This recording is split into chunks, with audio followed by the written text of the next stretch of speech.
الصلاة والسلام عليك يا رسول الله. الصلاة والسلام عليك يا حبيب الله.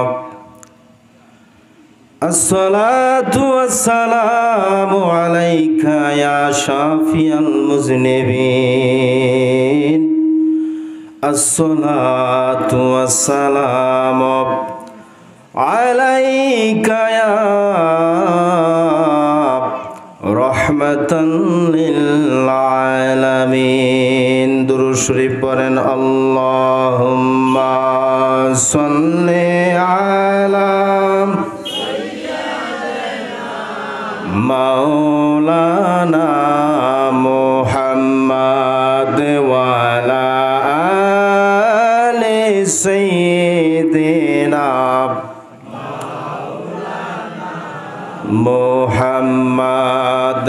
আমরা সবাই গুনাহগার গো, নবীজি আপনাই চিনলাম না, সেই কারণে রোজ হাসরে আমাদেরকে বইলেন না আল্লাহুম্মা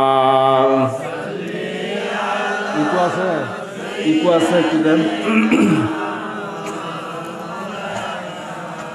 মুহাম্মাদ ওয়ালা আলি সাইয়্যিদিনা। কাফনের কাফন পরতে হবে, ছোট বড় থাকবে না, ধনী তাকো গরিব তাকো আজরাইলে ছাড়বে না আল্লাহুম্মা। মাশাআল্লাহ, উচ্চ আওয়াজে।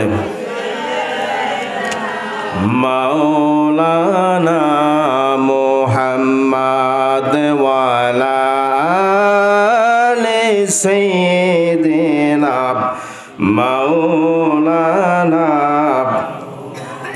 সবাই পড়েন সাল্লাল্লাহু আলাইহি ওয়াসাল্লাম। জিকির পড়েন লা ইলাহা মাশাআল্লাহ, লা ইলাহা। জবান খুলে লা ইলাহা পড়েন, লা ইলাহা ইল্লাল্লাহু লা ইল্লাল্লাহু লা ইলাহা ইল্লাল্লাহ লা ইলাহা লা ইলাহা হাসবি রব্বি জাল্লাল্লাহ মা ফি কলবি গায়রুল্লাহ। হাসবি জাল্লাল্লাহ মা ফি কলবি গায়রুল্লাহ। নূর মুহাম্মদ বলে, নূর মুহাম্মদ সাল্লাল্লাহু আলা ইলাহা ইল্লাল্লাহ লা ইলাহা লা ইলাহা ইল্লাল্লাহ মুহাম্মাদুর রাসূলুল্লাহ সাল্লাল্লাহু আলাইহি ওয়াসাল্লাম। সবাই পড়ি আলহামদুলিল্লাহ।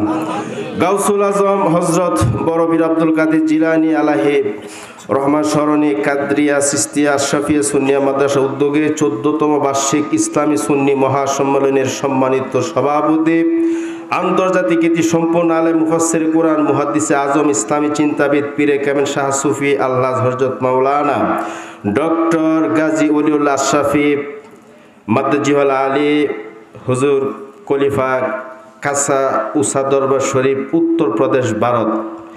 আজকের এই মাহফিলের প্রধান বক্তা হযরত মাওলানা হাফেজ আমানাতুল্লাহ শাফি সাহেব, জামিয়াতুল মুস্তাফা, ইরান।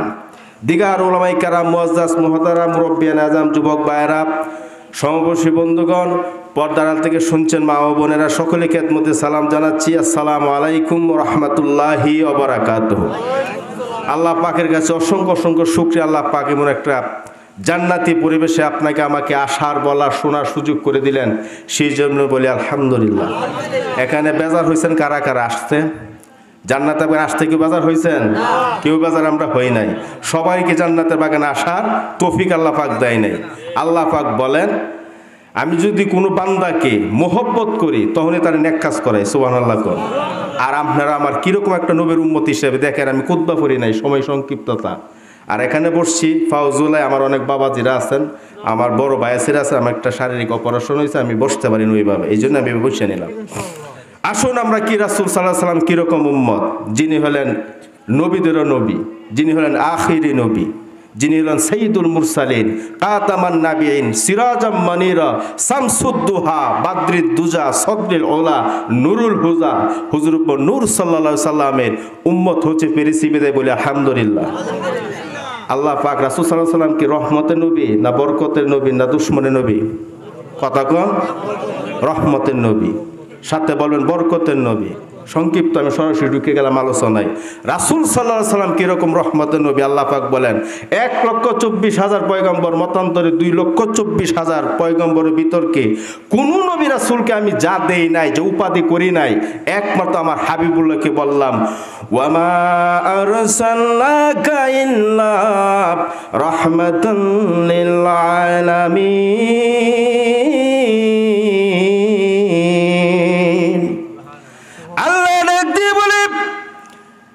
বন্ধু আমার, পৃথিবীতে যত জায়গায় সৃষ্টি আছে সকল সৃষ্টির মালিক আমি আল্লাহ, কিন্তু বন্ধু গো, যত জায়গা আমার সৃষ্টি আছে তত জায়গায় আপনি রহমত। সুবহানাল্লাহ কোন। এই বন্ধু রে, কেমন আমার নবী রহমত রে, বরকতের নবী, নবীদের নবী।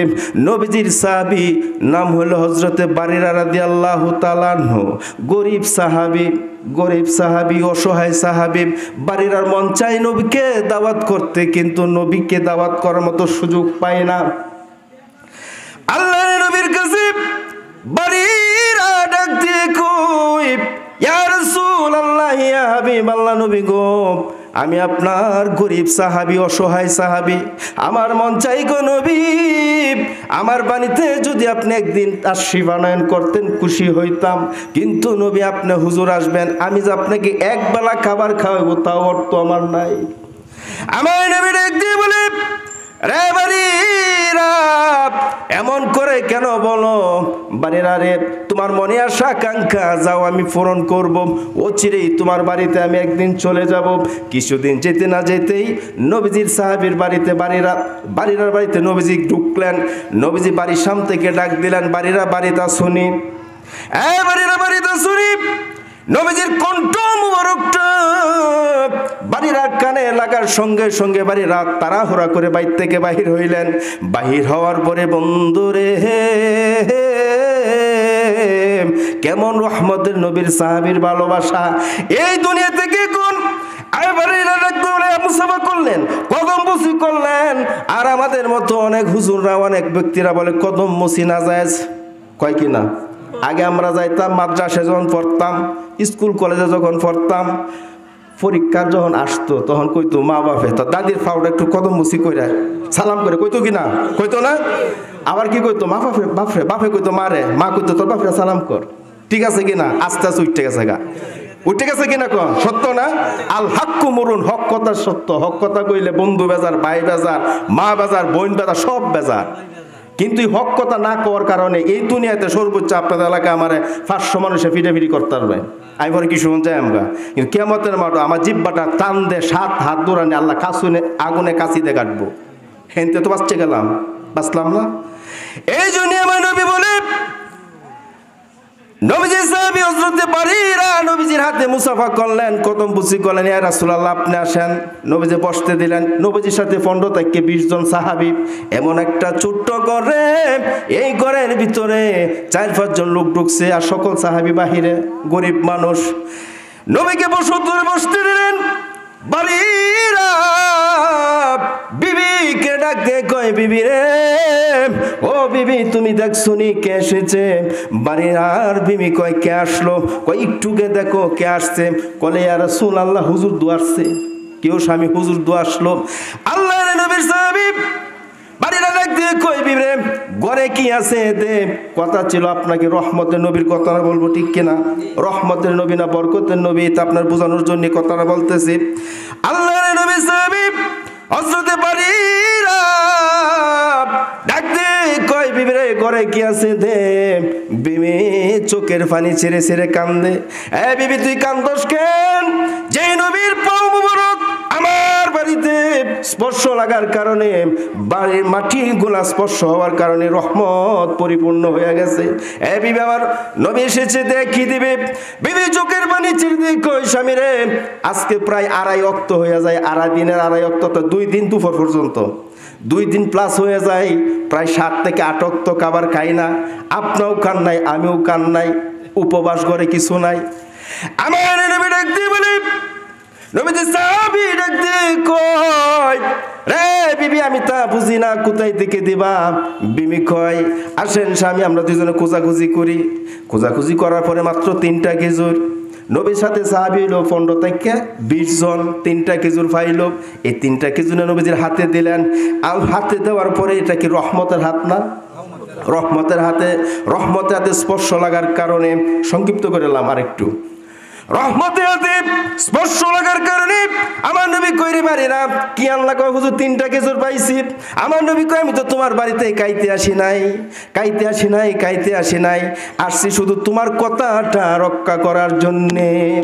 তারপরে বাড়িরা বলে, হুজুর সমর্থ নাই আপনাকে কলিজা ছিঁড়ে কেমন করে দেখাইতাম গো নবী, কত ভালোবাসি আমি তোমায়। এরপরে নবীজির হাতে স্পর্শ লাগার কারণে এই 15 থেকে 20 জন সাহাবী নবীজি সহকারে পেট ভরে খাইলো। বলেন সুবহানাল্লাহ। এটা সেই নবীর উম্মত। আমরা উম্মত যে উম্মত করি, কিরকম নবীর উম্মত, কিরকম নবীর উম্মত আগে বুঝতে হবে। আমরা নবী যে নবী, সাথে নবী নবী যে আমরা করি, কেন নবী নবী করি? এই নবীর ভালোবাসা না থাকলে নামাজ হইতো না, রোজা হইতো না, হজ হইতো না, জীবনটাই বরবাদ। এই জন্য তো আমরা নবী নবী করি। আপনারা বলেন তো, পাক পাঞ্জাতন আমরা জন্য কি না করছে?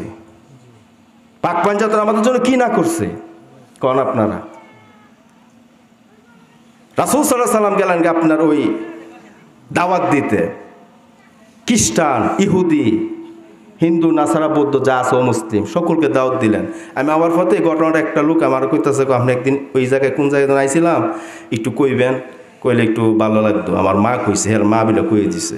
আমি তো চিনি না, যেহেতু আমার সময় সংক্ষিপ্ততা, আমি কাটতেছি এটা 5-7 মিনিটে কই শেষ করে এলাম ইনশাআল্লাহ। শুনবেন নি? তো দরুদ শরীফ সাল্লাল্লাহু আলা মুহাম্মাদ সাল্লাল্লাহু ওয়া সাল্লাম, সাল্লাল্লাহু মুহাম্মাদ সাল্লাল্লাহু ওয়া সাল্লাম। বন্ধুরা আমার, নবীজি গেলেন কোথায়? নবীজি গেলেন দাওয়াত দিতে। 7 দিন 15 দিন মতান্তর আছে ঘটনাটা। এই পরে নবীজি এসে মসজিদে নববীতে বসলেন। নবীজির সাহাবী, নবীজির মুয়াজ্জিন হযরতে বেলাল রাদিয়াল্লাহু তাআলা আনহু বলেন, হুজুর গো আপনি যাকে মা বলে ডাকেন, আপনি যাকে মা বলে ডাকেন গো নবী, সেই ফাতিমার খবর কি নেন নাই? হ্যাঁ, আমি এই ঘটনা কই শেষ করলাম। একজন রিকোয়েস্ট আছে, এই কারণে 3 মিনিটে শেষ করলাম। তাড়াহুড়ো করে তো আলোচনা করা যায় না, একটা দৃষ্টি দিলে মোটামুটি করা যায়। যাই হোক, কর্তৃপক্ষের আদেশ। বন্ধুরা আমার, আমার নবী ডাক দিয়ে বলে, রে বেলাল, হঠাৎ করে কেন এই কথা কও? আমার মায়া কি হয়েছে বলো রে বেলাল? নবীজি বেলালকে, নবীজি এদিকে মনোযোগ দেন, নবীজি সাহাবী হযরতে বেলাল কয়, ইয়া রাসূলুল্লাহ, নবী গো, আপনি যদি ফাতেমার বাড়িতে যান, যে ফাতেমাকে দেখলে নবীজি দাঁড়ায় সম্মান দিতেন, মায়ের মতো ভাবতেন, এই ফাতেমার বাড়িতে নবীজি দ্রুত চলে গেলেন। হৃদয় বিদারক একটা ঘটনা। দ্রুত চলে গেলেন, গিয়ে দেখে দরজা ভিতর দিয়ে মারা, কিন্তু বাহিরে খোলা, বুঝলে লোকটা ভিতরে আছে। আমার নবী ডাক দিয়ে কই, মা আমি তোমার বাবা এসেছি। রে মা, আমি তোমার বাবা এসেছি, দরজাটা খুলল। এই সময় দরজা খুলে না, আবার কই, মারে আমি তোমার বাবা এসেছি, দরজা খুলো। দরজা খুলে না, আবার ডাক দিয়ে কই, মা আমি তোমার এতিম বাবা এসেছি, দরজা খুল। ফাতেমা ডাক দিয়ে বলে, বাবা তুমি মাফ করবেন গো বাবা, আমি আপনার মেয়ে, আমি হাসান হুসেনের আম্মু, আমি আপনার সন্তান। আপনি বলে দেন আমি সন্তান হয়ে বিনা কাপড়ে বাবার সামনে কেমন করে আসি। এখানে বলেন তো, কার করে 4-5 কাপড় নাই? কি পাক পাঞ্জাতন আমাদের জন্য কি না করছে। এই অবস্থায় আমার নবী ডাকতে কই, মা তাড়াহুড়া করে নবীজির সবুজ চাদর মোবারক খানা নবীজি ঘরের উপর দিয়ে দিলেন। আরো বছর কাহিনী ছিল সংক্ষিপ্ত। দেওয়ার সঙ্গে সঙ্গে আমার নবীজি কয়, মা এটা পরে হইলো আমার কাছে, আমি তোর বাবা লাগি। পরে কোন রকম শরীরটা ডাইকে আসলেন। এই অবস্থায় আমার নবী ডাক দিয়ে কই, মা তুমি আমার সামনে আসো। আসলেন ফাতেমা রাদিয়াল্লাহু তাআলা আনহা সামনে যখন আসলেন, আমার নবী কয়, আমার নবী বলে, মা তুমি কি অসুস্থ? বলে না আব্বু আমি অসুস্থ না। কহ তোমার চেহারা তো মলিন, 15 দিন আগে আমি দেখে গিয়েছিলাম রে মা, তোমার শরীর তো এরকম ছিল না, চোখ দুইটা গর্তে ঢুকে গেছে, মুখটা শুকিয়ে গেছে, তুমি দাঁড়াইতে পারতেছো না, শরীর কাঁপতেছে রে মা। এই মা আমি তোমার আব্বু, আমি আল্লাহর সত্য নবী, তুমি আমার কাছে বলো, আমি আল্লাহর কাছে দোয়া করব, আল্লাহ তোমাকে সুস্থ করবেন। ফাতেমা ডাক দেখো, বাবা গো আল্লাহ পাক আমাকে সুস্থ রাখছেন আলহামদুলিল্লাহ, আমার কোনো অসুস্থ নাই, কিন্তু মা তুমি কেন দাঁড়াইতে পারো না রে মা? কয় বাবা গো আজ 3 দিন হয়ে যায় তোমার মেয়ের চুলায় আগুন জ্বলে না। আয় বাবা তোমার কলিজার টুকরা হাসিন আর হুসেন কান্দে, তুমি যাকে কলিজার টুকরা বাপটা কান্দে, কোথায় রে আমার হাসাইন আর হুসাইন? ডাক দিয়ে গেলো, আর সংক্ষিপ্ত করলাম, হুজুর এসে বসছে, ডাক দিল, ভাই আসো। নবীজির দুহিত্য নবীর হাসান আর হুসাইন, নবীজির কণ্ঠ মোবারকটা রে, যেই সময় নবীজির কণ্ঠ মোবারকটা তাদের কানে ঢুকলো, এক ভাই আরেক বাইরে কয়, কিরে ভাই নবী, আমার নানার কণ্ঠ, সুবহানাল্লাহ কন, নানার কণ্ঠ, দাঁড়াইতে পারে না, ফেডের কুদা। এই অবস্থায় আল্লাহর নবীর ভালোবাসার সেই 2 কানা পাত্র হাসাইন আর হুসাইন কয়, তুই আমারে ধর আমি তোরে ধরি, কই ইয়া রাসূলুল্লাহ কয়ে দাঁড়াই, সুবহানাল্লাহ বলেন। এই কথা বলে দাঁড়াই আসলেন। আসলে এক সমস্যাটা কি বুঝছেন, আমার অভ্যাস এখানে আমি রেখে দিলাম, কারণ হচ্ছে আদবে আউলিয়া, বেদবে শয়তান। কিছু কিছু ঘটনা আছে, কিছু কিছু ইতিহাস আছে, কিছু কিছু সহি কথাগুলো আছে, ধীর স্থিরভাবে আলোচনা শুনতে হয়। বক্তা যদি কান্দে, শ্রোতা অটোমেটিক কান্দবে। বক্তা চক্ষু পানি নাই, শ্রোতা চক্ষু পানি নাই। বক্তা আমরা কান্তারি না, শ্রোতাও কান্দে না। কারণ হুজুর আইন বসা হচ্ছেন এই মুহূর্তে আমার মুখ দেওয়ার কথা বাড়িতেছে না, কারণ এই চরিত্র দিয়ে আমি বড় হই নাই, বা আমার আল্লাহ চরিত্র দিয়ে ওটাই নাই। কোনো আলেমকে রেখে 1 সেকেন্ড কথা আমার লাইফে বলি নাই।